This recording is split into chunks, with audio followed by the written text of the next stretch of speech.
अयोध्या का महल शांत था, पर युवराज भरत के मन में एक भारी तूफान चल रहा था। सिंहासन पर श्रीराम की चरण पादुकाएं रखी थीं और भरत उनके चरणों में बैठकर राजकाज संभाल रहे थे।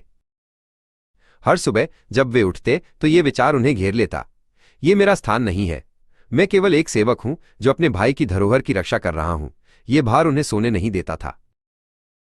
एक शाम कार्य समाप्त करने के बाद भरत अपने मित्र और सलाहकार वेदंत से मिले। वेदंत एक शांत बूढ़े ऋषि थे जिन्होंने भरत को बचपन से देखा था। भरत ने गहरी सांस ली और बोले, मित्र, मैं राजकाज तो चला रहा हूं, पर हर पल यह महसूस होता है कि यह न्याय नहीं है। सिंहासन मेरा नहीं है, यह सत्ता मेरी नहीं है, यह भार मुझे कमजोर कर रहा है। वेदंत ने धीरे से मुस्कुराया।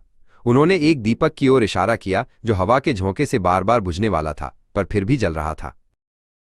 भरत, वेदंत ने कहा, दीपक का असली कर्तव्य प्रकाश देना है, न कि अपनी लौ की चिंता करना। यह जानता है कि इसे बुझने से पहले अपना काम पूरा करना है। क्या तुम्हारा कर्तव्य इस सिंहासन से जुड़ा है? भरत ने सिर हिलाया, नहीं, मेरा कर्तव्य श्रीराम की प्रतिज्ञा और अयोध्या की प्रजा के प्रति है। मैं ये सिंहासन धारण नहीं कर रहा, मैं केवल इसकी सेवा कर रहा हूं। तो फिर यह भार कैसा? वेदंत ने पूछा। भार तो उस लोहे का होता है जिसे ढोया जाता है। तुम तो एक पुल हो भारत, तुम दो किनारों को जोड़ रहे हो, राम की अनुपस्थिति और अयोध्या की आशा। भरत की आंखें चमक उठीं। उन्होंने महसूस किया कि उनका त्याग ही उनकी सबसे बड़ी शक्ति है। वे राजा नहीं थे, वे राजा का कर्तव्य थे। ये विचार उन्हें एक नई ऊर्जा से भर गया।